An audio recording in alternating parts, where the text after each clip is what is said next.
Semangat pagi anak-anak. Pada kesempatan pagi hari ini kita akan melanjut anak-anak kelas 11 IPS. Pada kesempatan hari ini materi kita itu adalah pelajaran geografi, yaitu bab ketiga, yaitu tentang sebaran dan pengelolaan sumber daya kehutanan, pertambangan, kelautan, dan pariwisata. Nah, pada pagi hari ini bersama Ibu, yaitu Ibu Rima Dinawati. Nah, ibu mengajar di SMA Negeri 2 Kabian Semal. Nah, selanjutnya kita mulai saja dari pengertian sumber daya alam. Nah, apa itu sumber daya alam? Tentunya sumber daya alam atau sumber daya ini sudah sering kalian dengar, ya, istilah-istilahnya. Nah, kita mulai saja dari pengertiannya. Sumber daya itu adalah segala sesuatu yang ada di alam dan dapat dimanfaatkan untuk memenuhi kebutuhan hidup serta kesejahteraan manusia. Nah, ini adalah contoh-contoh dari sumber daya. Ya, sumber daya itu ada sumber daya hutan, ada sumber daya lahan, sumber daya air, dan sumber daya tambang dan mineral. Nah, selanjutnya dalam peraturan pemerintah nomor 25 tahun 1964, bahan galian diklasifikasikan menjadi 3. Ya, apa saja? Yaitu ada golongan A.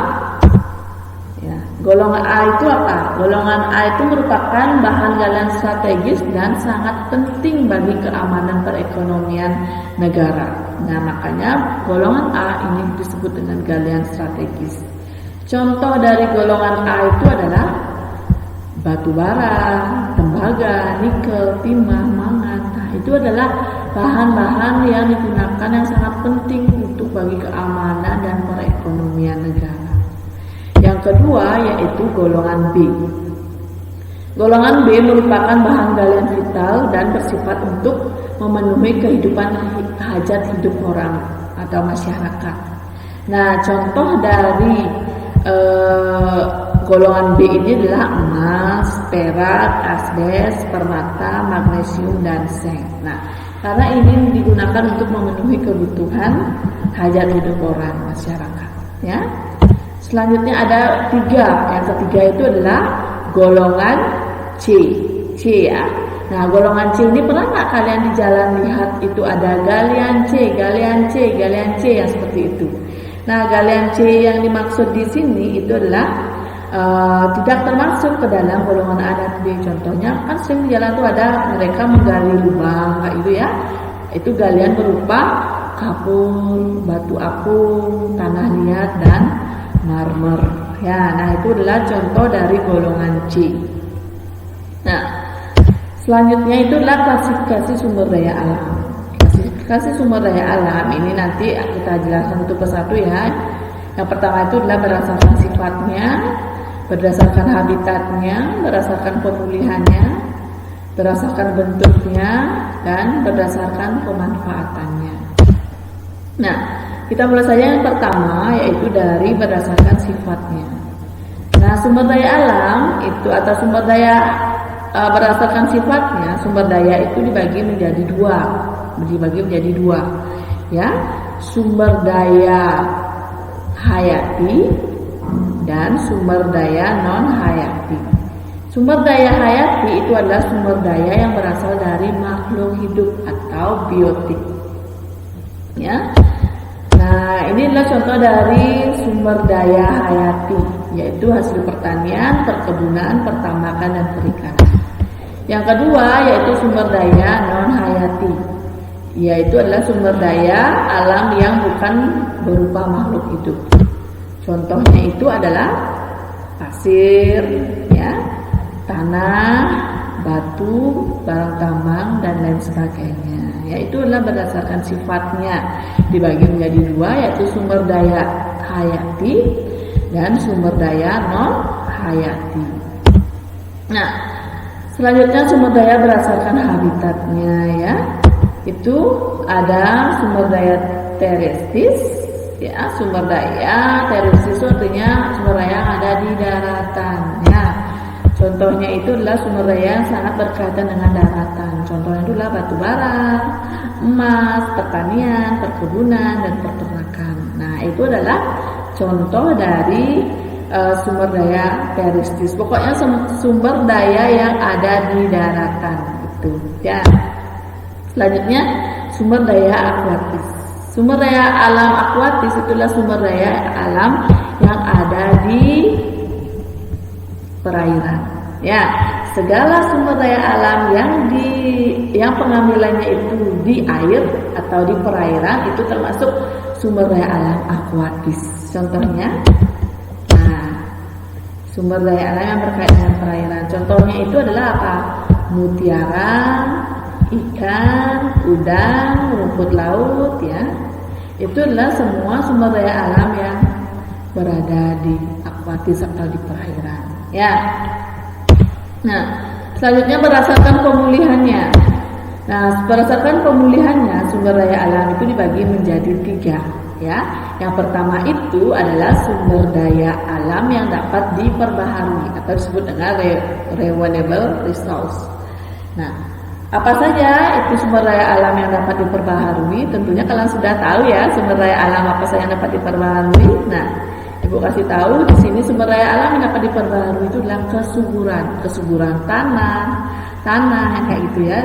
Bagaimana caranya mengembalikan kesuburan tanah? Yaitu dengan cara pemupukan, pencangkulan, penggemburan, dan seperti itu ya.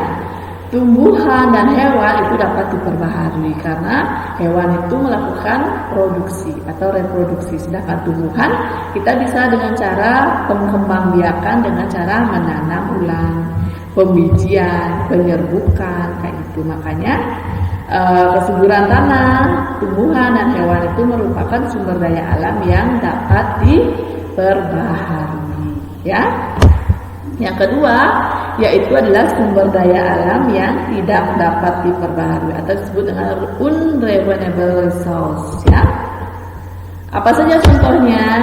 Nah, ini barang-barang tidak dapat diperbaharui atau dapat diperbaharui membutuhkan waktu yang sangat lama, ya, puluhan tahun, ya. Nah, apa saja itu? Yang pertama itu adalah barang tambang itu seperti minyak bumi, emas, batu bara, yang kayak gitu ya. Nah, batu bara itu adalah pembentukannya itu sangat lama, membutuhkan durasi waktu yang sangat lama. Ya, batu bara itu berasal dari tumbuhan yang telah membatu atau menjadi fosil. Ya, minyak bumi juga berasal dari tumbuhan yang sudah lama, hewan-hewan yang sudah membusuk, minyak-minyaknya turun akan menjadi minyak bumi. Yang ketiga yaitu sumber daya alam yang tidak terbatas jumlahnya. Ya, ini bukan sumber daya yang dapat diperbaharui. Ini adalah yang unlimited. Apa saja?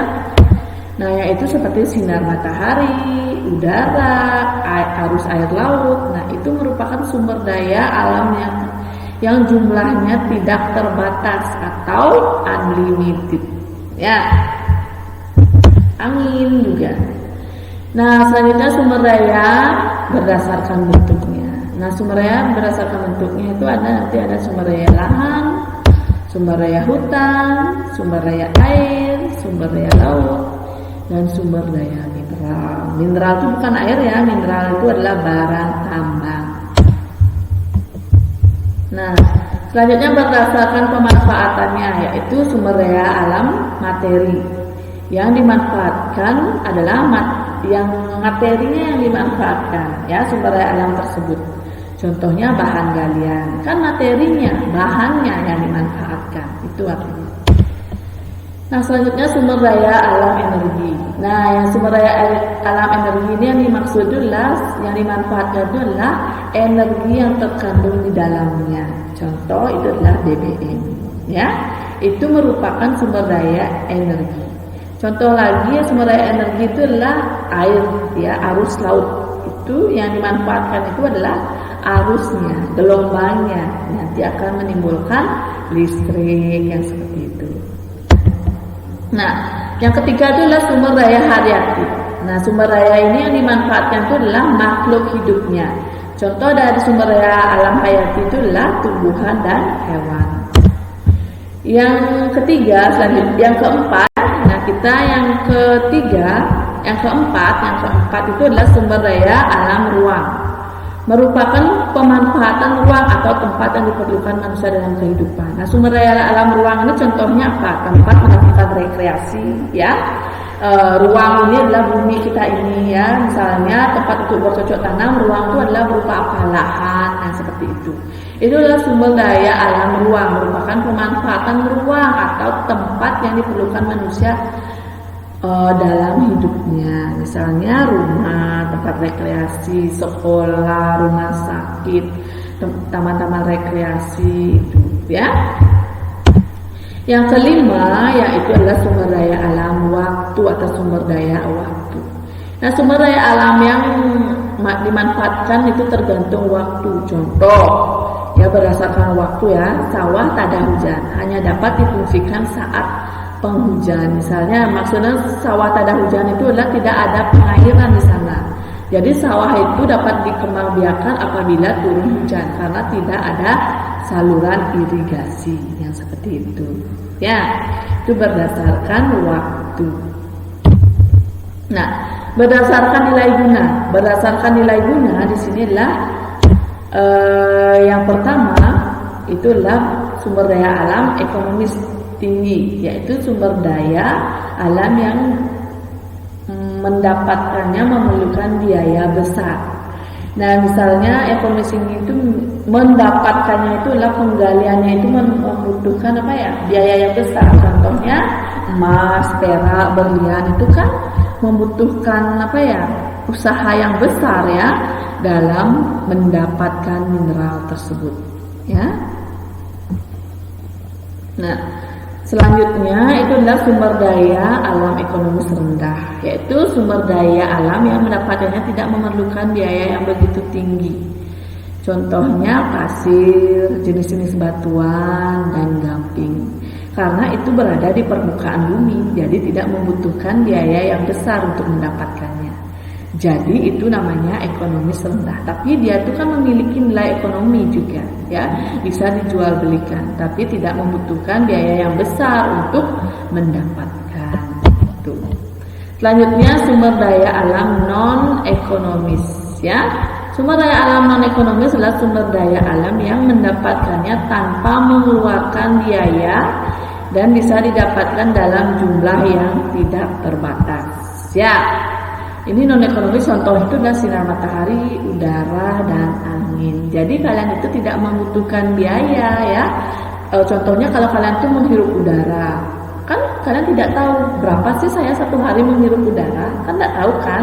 Nah, maka dari itu dinyatakan jumlahnya tidak terbatas. Sinar matahari, berapa sih saya memerlukan sinar matahari untuk menerangi ruangan ini, atau tumbuhan itu membutuhkan sinar matahari seberapa banyak, kayak gitu. Angin juga sama seperti itu, ya.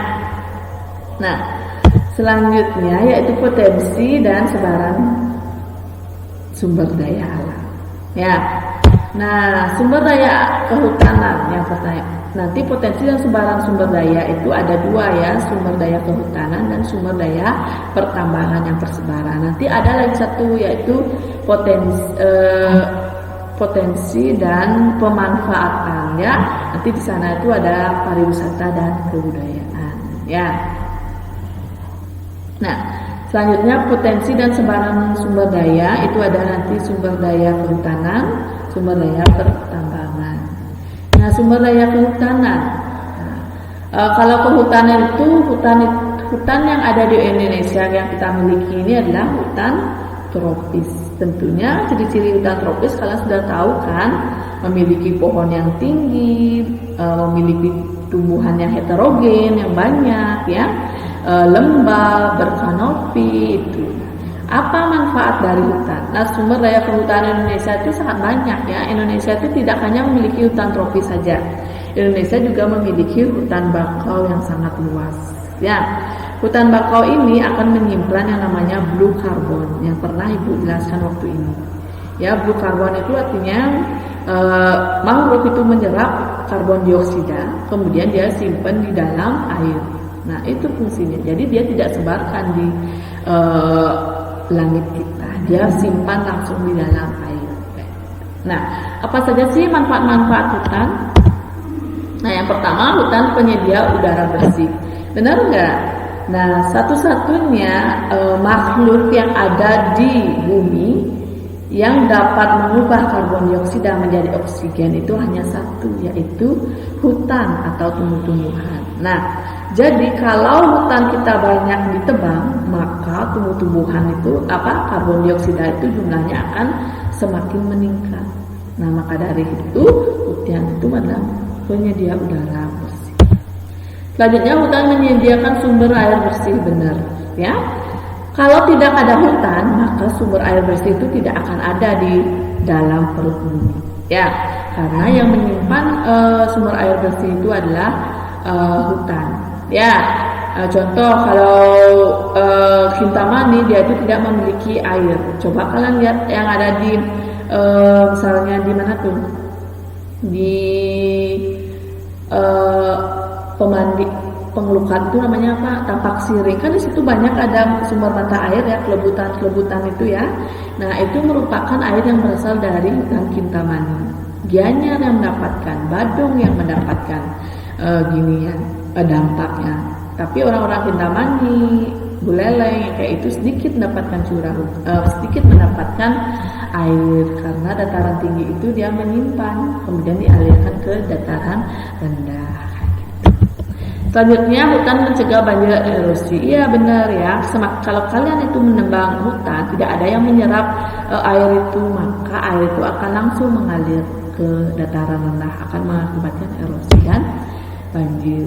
Hutan menahan intrusi air laut. Intrusi air laut itu artinya air yang laut itu akan ke daratan. Dengan adanya hutan, air laut itu air tawar itu kan lebih banyak daripada air laut, sehingga air laut itu tidak bisa masuk ke daratan dengan adanya hutan kayak gitu.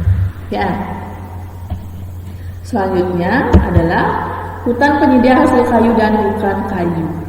Nah, hutan penghasil kayu ini sudah jelas berupa rotan, kayak itu ya, berupa lapisan kayu yang bisa digunakan bahan baku untuk membangun rumah, ya kayak gitu ya.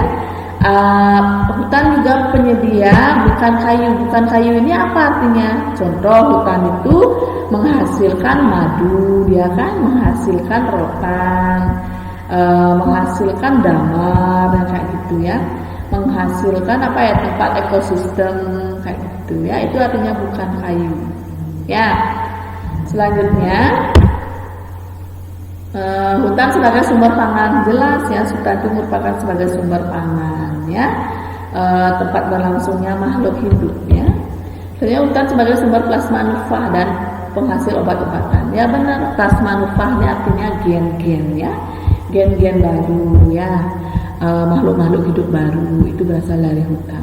Penghasil obat-obatan, jelas ya, banyak hutan-hutan itu ternyata menyimpan obat-obatan ya. Misalnya anggrek hitam itu cuma ada di Indonesia, di Kalimantan. Ternyata itu merupakan untuk pendeteksi racun kayak gitu. Ada yang kemarin ditemukan obat AIDS yang kayak gitu ya, dari hutan-hutan yang ada di Indonesia gitu.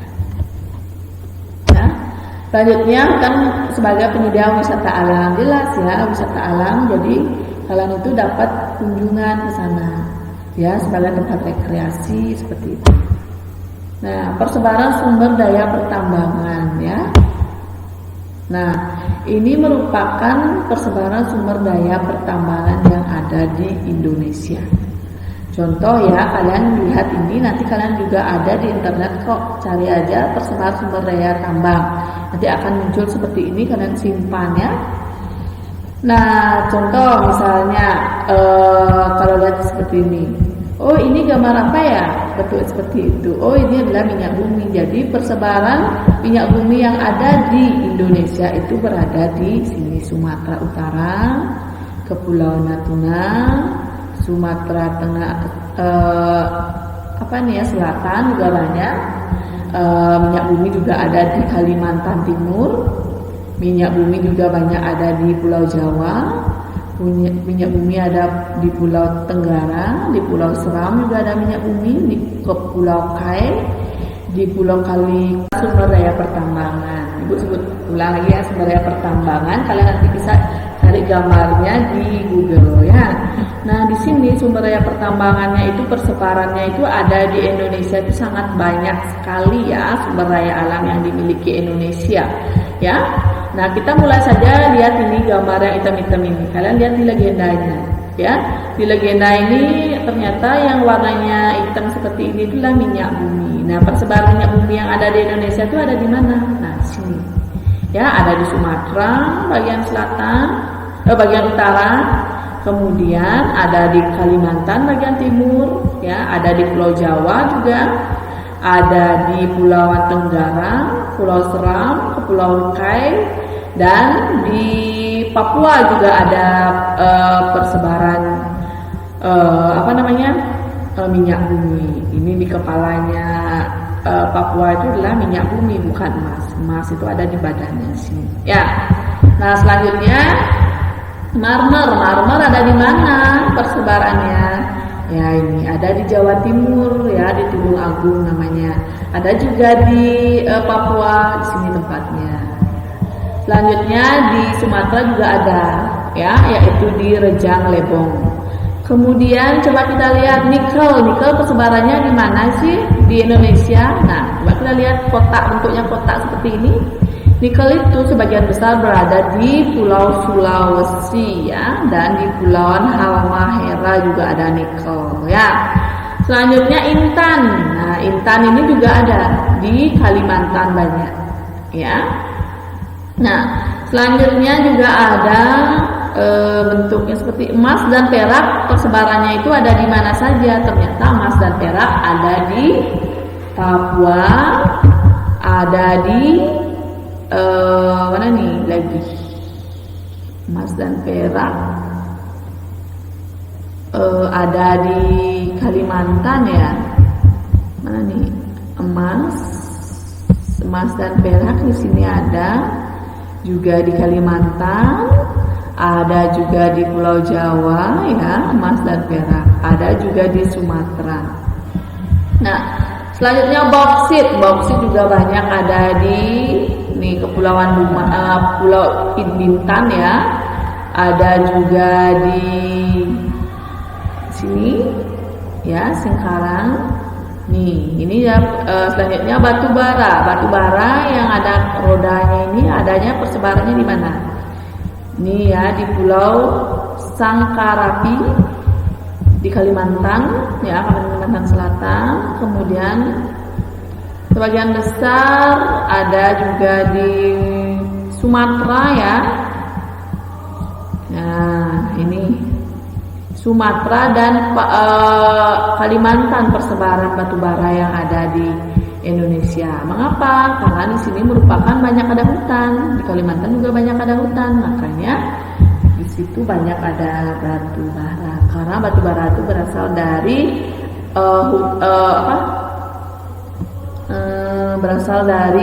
tumbuhan yang menjadi fosil itu ya.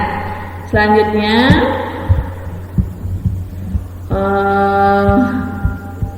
apalagi ini ada, yaitu di Flores itu perkembangannya apa? Granit juga ada persebarannya ya. Ini juga ya, ini apa ini gambarnya? Oh, intan juga banyak ada di Pulau Kalimantan ya. Kalau di Pulau Bali itu tidak ada persebaran barang tambang ya, karena di Pulau Bali itu adalah merupakan pemanfaatan pariwisata. Sekarang ya, potensi dan pemanfaatan di bidang kelautan ya, di bidang sumber daya laut dan pariwisata. Nah, pemanfaatan laut itu yang pertama juga di bidang ekonomi, sumber pangan, pertambangan juga ada ya. Laut itu pertambangan banyak ya, ada minyak bumi, pembor minyak bumi kan di laut dilakukan ya. Sumber energi, rekreasi, tentunya tempat rekreasi, bahan baku obat ya, karena di laut itu banyak ada alga itu ya, bisa digunakan untuk kecantikan ya tuh.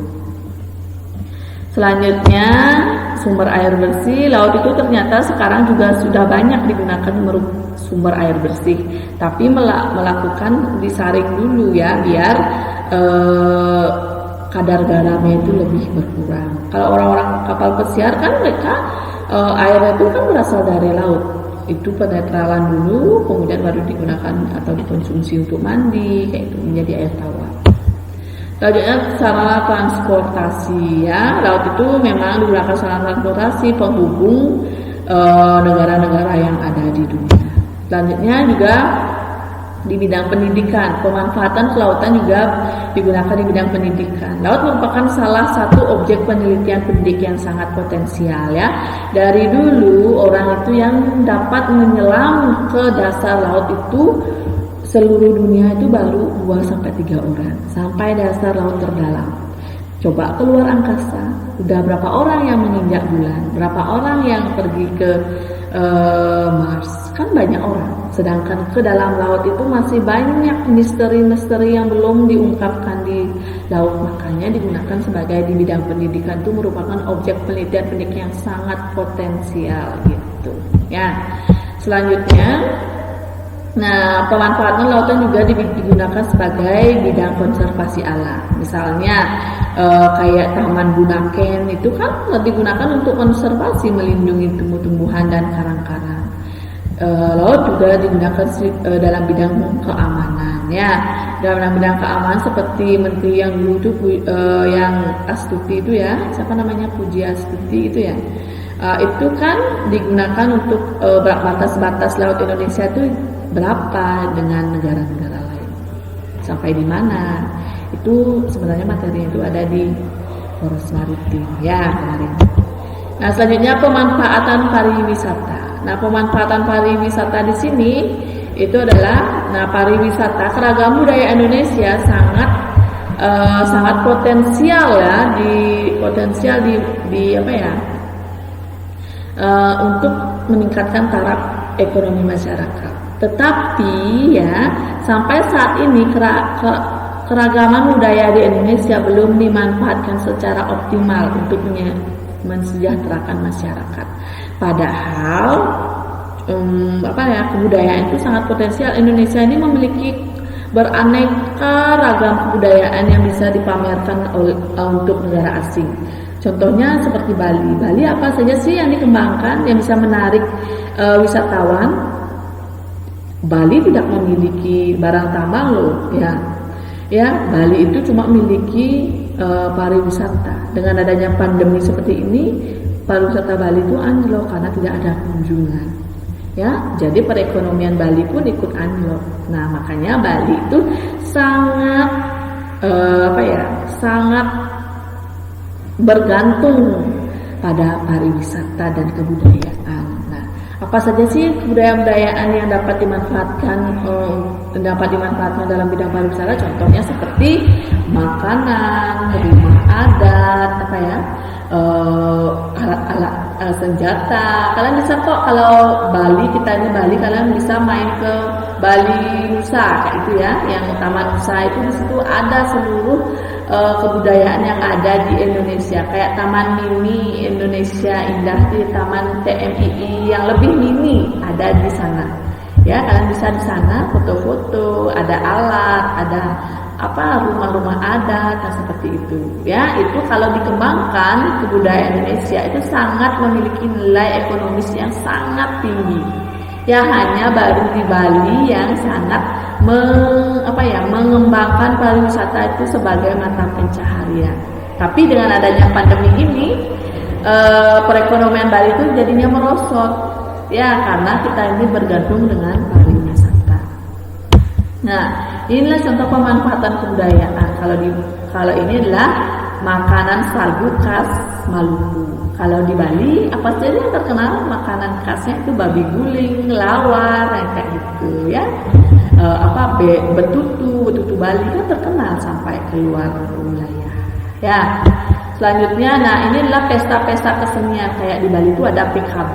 Itu kan menampilkan kesenian-kesenian yang ada di seluruh Indonesia ya, tapi beberapa saja terkadang. Tapi memang kita menonjolkan untuk Bali saja. Dengan adanya pandemi ini kan kita sudah melewati PKB 1 tahun ya kemarin tidak ada karena takut ada perkumpulan. Ini adalah contoh-contoh dari memanfaatkan kebudayaan ini, tari-tari yang berasal dari berbagai wilayah.